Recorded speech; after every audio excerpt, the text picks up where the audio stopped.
जय श्री राम। आज आप लोग हनुमान जी माता सीता जी को अंगूठी देकर वहां से चल पड़े हैं। उससे आगे की कथा आज आप लोग श्रवण करेंगे।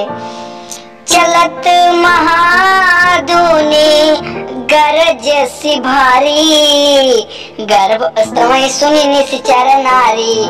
नागी सिंधु यही पार रही आवा, शब्द किलकिला कपिन सुनावा। चलते समय उन्होंने महाध्वनि से भारी गर्जना की, जिसे सुनकर राक्षसों की स्त्रियां भयभीत हो गईं और उनके गर्भ गिर गए। समुद्र लांघकर वे इस पार आए और उन्होंने वानरों को किलकिला शब्द सुनाया, जिससे वे हर्षित हो उठे।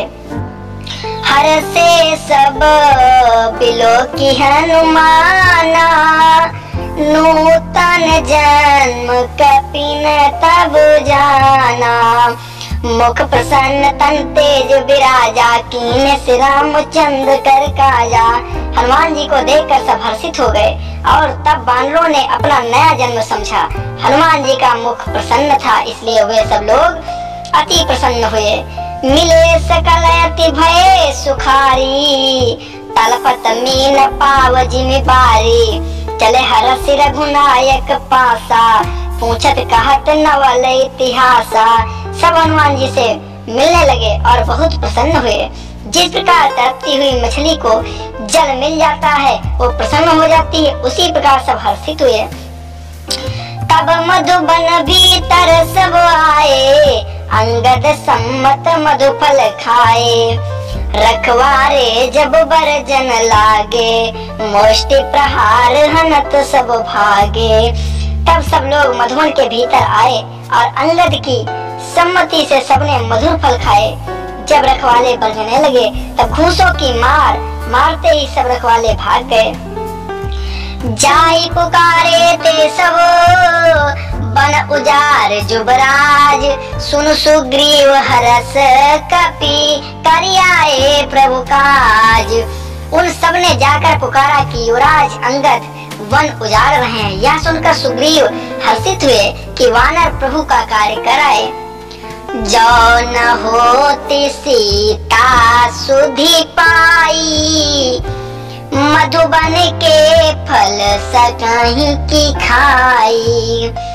एहि विधि मन विचार कर राजा, आई गए कपि सहित समाजा।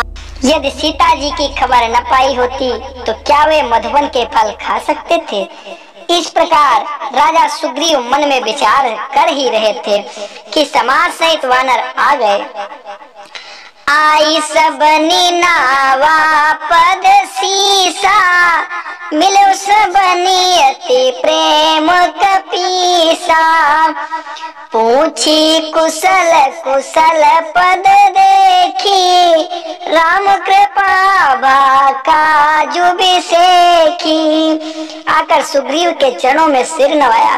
कपिराज सुग्रीव सभी से बड़े प्रेम के साथ मिले। उन्होंने कुशल पूछी। आपके चरणों के दर्शन से सब कुछ कुशल है। श्री राम जी की कृपा से विशेष कार्य हुआ है।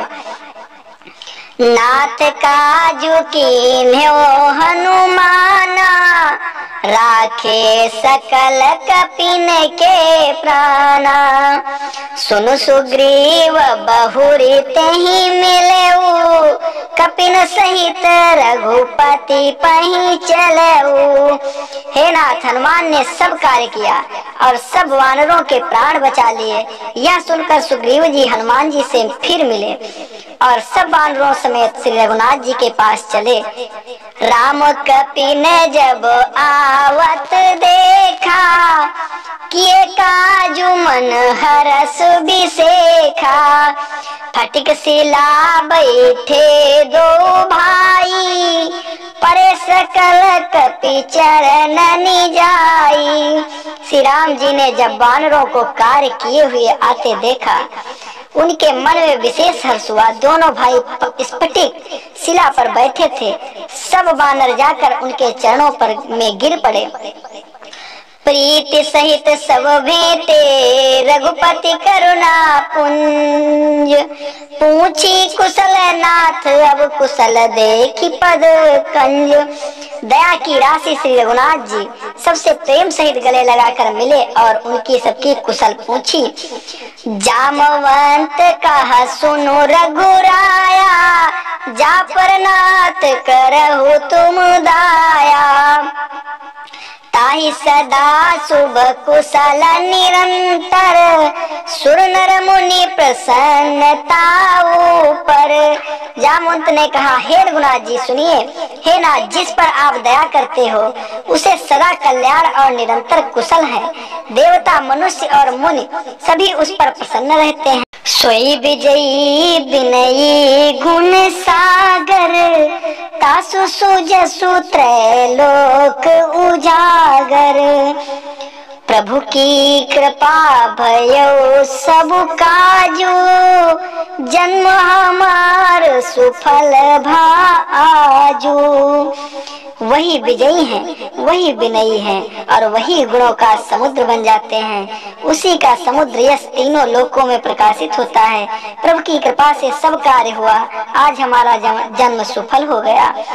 नाथ पवन सुत कीनी जो करनी, सहसो मुख न जाई सो बरनी। पवन तनय के चरित सुहाए, जामवंत रघुपति ही सुनाए। हे नाथ पवन पुत्र हनुमान जी ने जो किया है उसका 1000 मुखों से भी वर्णन नहीं किया जा सकता। सुनत कृपा निधि मन अति भाए, पुनि हनुमान हरषि लाए। कहु तात कहीं भांति जान की, रहत करते रक्षा सो प्राण की। वे चरित्र सुनने पर कृपानिधि श्री रामचंद्र जी के मन को बहुत अच्छे लगे। उन्होंने हर्षित होकर हनुमान जी को फिर हृदय से लगा लिया और कहा, हे तात कहो सीता किस प्रकार रहती हैं और अपने प्राणों की रक्षा कैसे करती हैं। नाम पाहरु दिवस निशि, ध्यान तुम्हार कपाट। लोचन निज पद जंत्रित, जाहि प्राण के ही बाट। आपका नाम रात दिन माता सीता जपती हैं, आपका ध्यान ही किमाड़ है। नेत्रों के अपने चरणों में लगाए रहती हैं, यही ताला लगा है। फिर प्राण जाएं तो किस मार्ग से जाएं। चलत मोहि चूड़ा मणि दीन्ही, रघुपति हृदय लाई सोई लीन्ही।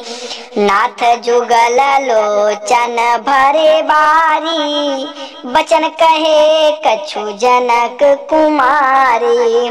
मित्रों इससे आगे की कथा अगले पार्ट में श्रवण करेंगे। मित्रों जय श्री राम, सीताराम।